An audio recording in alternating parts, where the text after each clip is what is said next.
What would you say your superpower is in all this? The ultimate deal is that you got to just keep pushing forward, whatever it is in front of you that you feel like you need to do. So with the infomercials, I guess what I'm really curious about is how did you go into that? I can bring value to the insurance industry.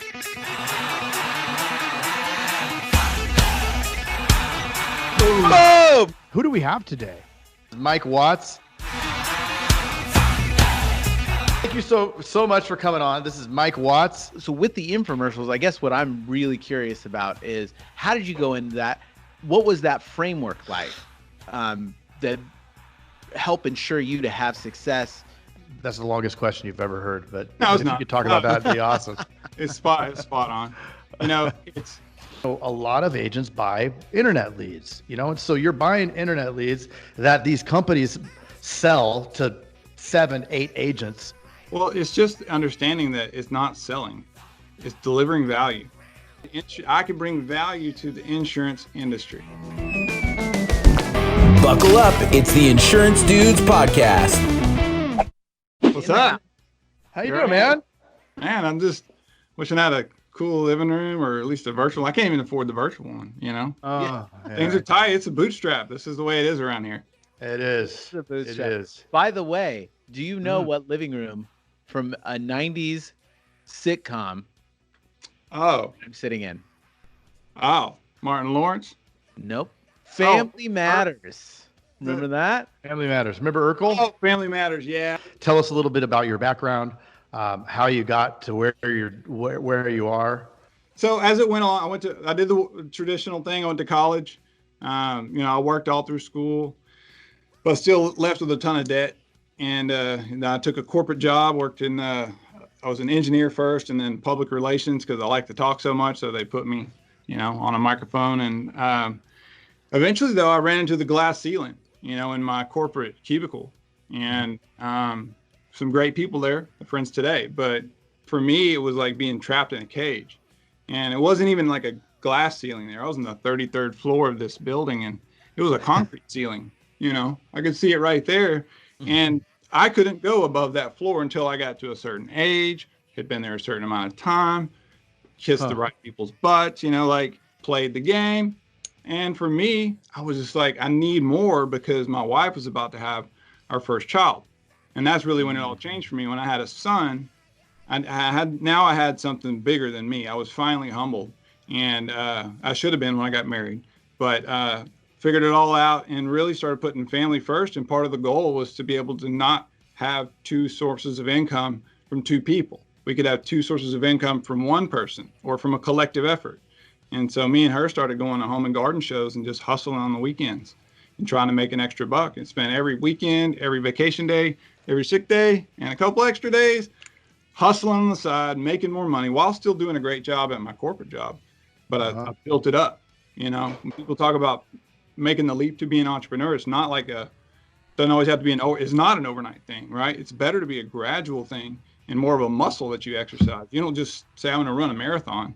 You say, I'm going to start jogging around the block. I'm going to get started. So did that and eventually left corporate America, started my first full-time entrepreneurial gig with 3 kids, left health insurance, pension, turned it all in, walked away because I finally found a product that was patented that I could protect. And I licensed the intellectual property, gave it a brand name, and started making videos. We put it on TV. Did the infomercial thing. I learned how to do infomercials. And then we partnered with the largest distributor in the industry. And it was a cool story behind that. But in the end, they purchased our company years later. And my family and friends that invested with me had some amazing returns, and as did we. We exited that for over $6 million. Ooh, nice. And then at that point, I was like, how do I do this again? And so then I've had 2 more startups since that day. Awesome. That's awesome. And talk about that journey. Like, I love the leaving the corporate world to follow the dream story. In the insurance world, a lot of our listeners have left the corporate world. Everybody comes from these different places, and there's that moment where you're trying to amass something, so if something goes wrong, you're not in trouble. but at the same time, and jump. And that moment that you execute is terrifying for a lot of people. And we've seen so many people do it to jump into this business also. Yep. So talk about. So much of success is defined by your personal relationship with fear.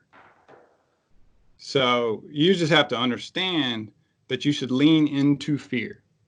If you lean towards the fear, the things that make you uncomfortable, it's because it's part of your destiny. And so, you just got to keep being willing to step forward in faith in whatever it is that you believe, right? Yeah. So if you believe that your product has value and a place in the market and it will benefit people's lives, whether it's a physical product, like our LoveHandle, plug the LoveHandle,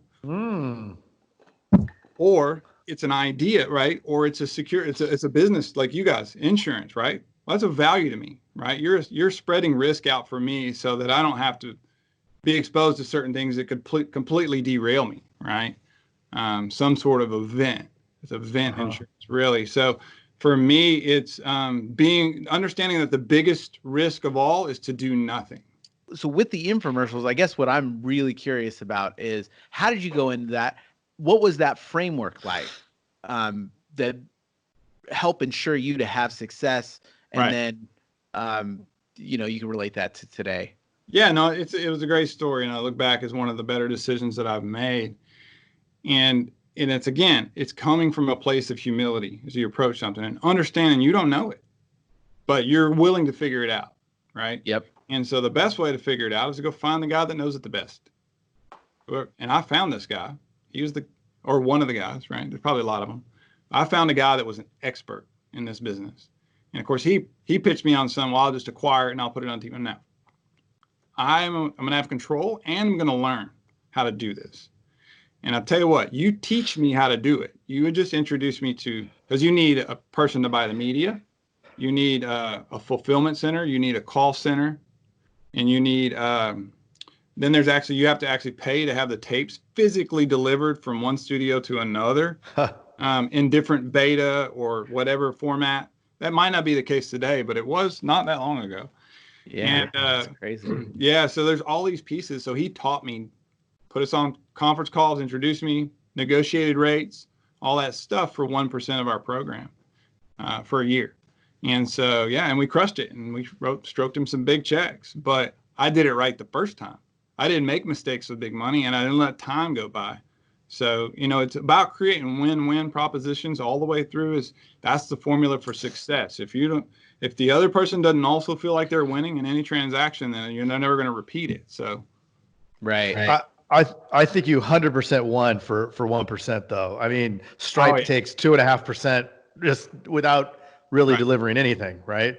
So that is pretty amazing. Can you talk about between those times and like some of the failures and like some of the best learning lessons and how did you get here? Categorically, failure is your friend. And again, it's like fear and failure. How's your relationship with those things? You got to work on that. But we had, I came off of the infomercial thing and my ego was like an elephant.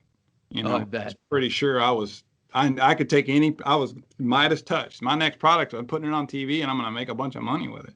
And that's how we started LoveHandle. That was my vision. I saw it I found out about the product on a Friday from a friend. By Saturday, I was laying on the couch with my phone above my head going, this is pretty cool. On Monday, I'm on a flight to go meet the inventor. And by that Friday, we had a deal put together because I saw it, said, that's it. That's the thing I've been looking for. End of that story that I totally rambled away from earlier, sorry, everybody, was that we ended up buying too much of the LoveHandle at the beginning because my ego was too big, right? I said, give me $500,000 worth of product out of China. I put this on TV, right? Well, it was between that and the TV ads and everything. And like, oh yeah, we pulled a big line of credit because we had all this credit with the bank and like, we're starting it with this. Well, then the Chinese totally messed it up. And they used cheap glue and the elastic just pulled right out. And we had to throw it away, push it into the dump, $500,000. $500,000. Dang.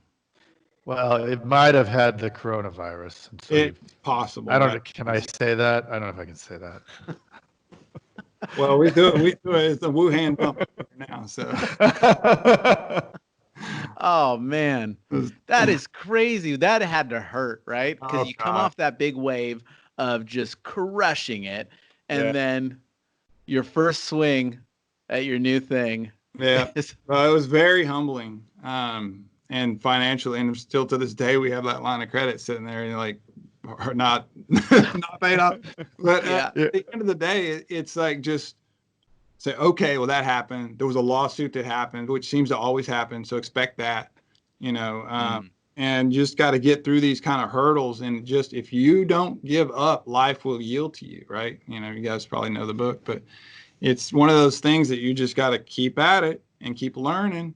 And if you like learning and you don't mind work, then you'll be okay. What would you say your superpower is in all this? Just a unwavering persistence to succeed. Nice. I can bring value to the insurance industry. We 100%. do these right here, but they come, excuse me, 1 second. You got it.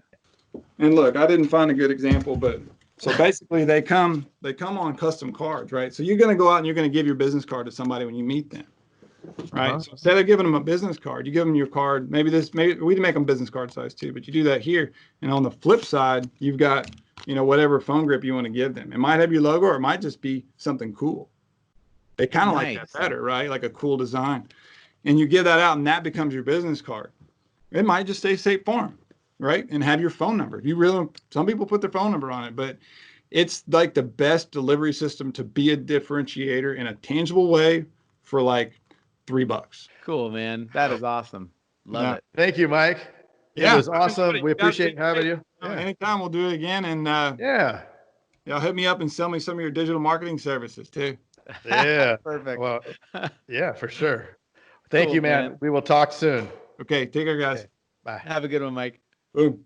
Boom. Hey, you've got to check out the Insurance Dude's Inner Circle coming soon, where you get extended interviews as well as live coffee talks in our private Facebook group. Join the mailing list today at theinsurancedudespodcast.com. Hey, thanks for checking out The Insurance Dudes. Hey, please subscribe. We got some really great stuff coming out.